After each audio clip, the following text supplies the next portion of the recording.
Hello and welcome to EDUC1301. I'm Professor Alcala and I am wanting to share some information with you regarding how to navigate the course.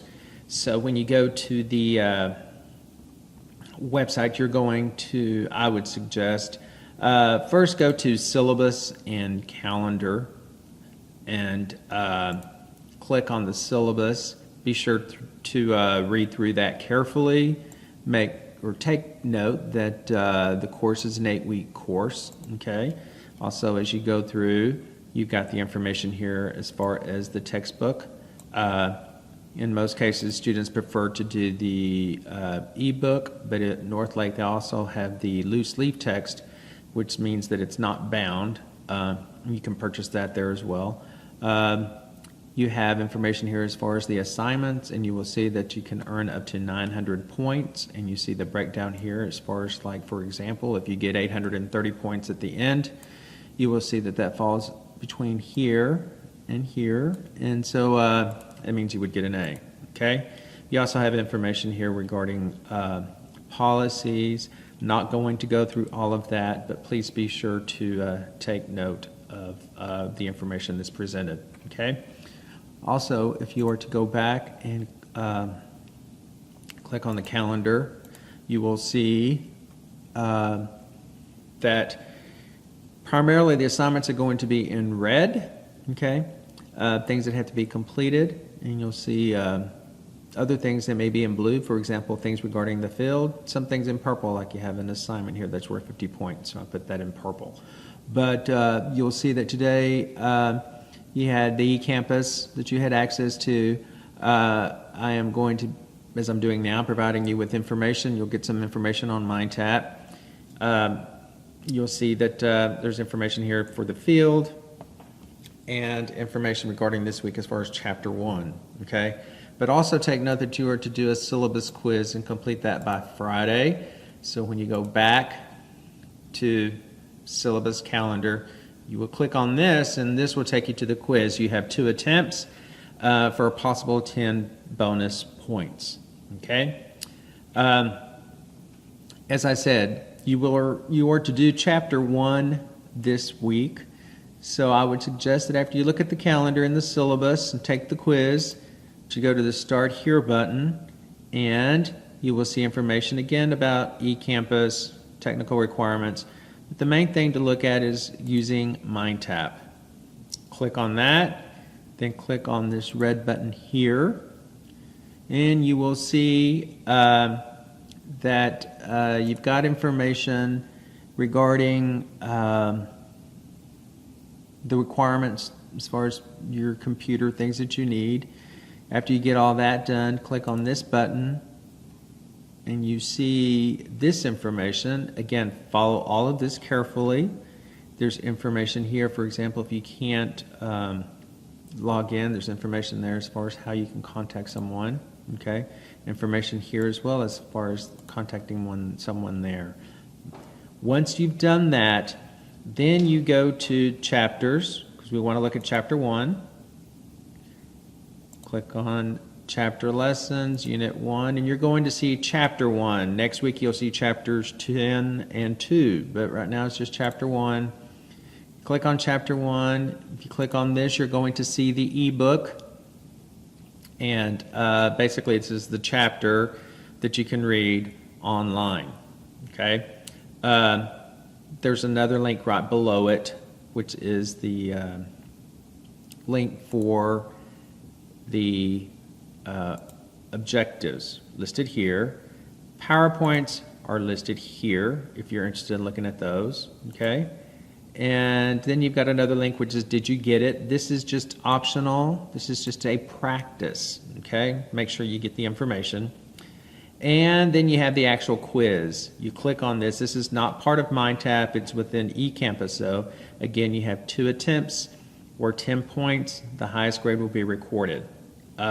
Make sure you don't navigate in and out, because if you do that, you will be kicked out of the quiz and you'll lose one of your attempts. So I will not reset it for a 3rd time. You get 2 attempts. Then if we go back to the calendar, you're going to see, so you've got information there as far as this quiz. information as far as how to access Chapter 1, information on MindTap, and it also states that you are to watch this video. So if you go back to Chapter 1, you're going to have a link there. Click on this link, it's a working link, and that link will take you to this video, which will prepare you for what we're going to talk about next week, which is the history of American education. Okay? So, you will also note, if we go back to the calendar, that most students have lots of questions regarding the field experience. At this point, I would suggest that you look down, scroll down, click on Field Experience Handbook and Documents, and you will see that there is a video that you can watch, which is provides a good explanation as far as the field and what's expected. And then you will also see the documents that you are to complete. So here you have a handbook, the timesheet. Every time you go to the school, you get that signed by your teacher, questions to ask your teacher. The teacher will evaluate you here with their evaluation, and then at the end you do a reflection. But I would suggest that you click on this, watch this. Information was recorded a couple of years ago, but the information is still valid. You are responsible for seeking and obtaining your own site where you're going to do your observations. We have students all over the Metroplex, and every district has their own policies, so it becomes very difficult for me to try to do that. But, for example, if you go to Irving ISD and click on their careers, you're going to see that they have information there for students who may be interested. And if you can't click on careers, you can do a search here and just put in student observers.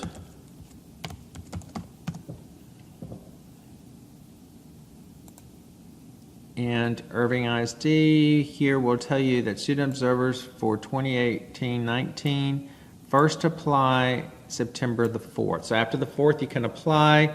What you do is they make sure that you complete the forms online, do a background check. Once that background check has been completed and you are approved, then you will be able to go to the school of your choice and ask to then meet with the principal or the assistant principal, whoever it is that may be in charge of student observers, and schedule a time to go. Okay? So again, this is just an example of Irving, but some of you may be in Dallas, and some of you may be in Duncanville, some may be in Grand Prairie. All these school districts do things differently, so I would first start with the website, their website, try to get information there. If not, then contact them. But all of them are going to require that you do a background check first, and once that's approved, then you can continue on with going to the school of your choice to try and see if you can get your hours there. It is very important that you start soon because, as I said, this is an 8-week course and you've got 16 hours that you are to complete. Okay? So we go back to the calendar. You will see, as I mentioned earlier, that down here you have information about the field, and you will see that it's due the 11th of October. Some of you may think, oh, that's a couple of months, but still you have to be sure you get everything done and not wait too long, because otherwise you will not be able to complete the 16 hours. As I mentioned, everything else is in red, and you see that you have a Unit 1 test here. That again tells you can go to major assignments and test tab to find that. All the information that you need is on this calendar, but weekly I will be providing you with information just to make sure you understand where we are and what we're doing that week and what you're to do for that week. So I hope this has been helpful.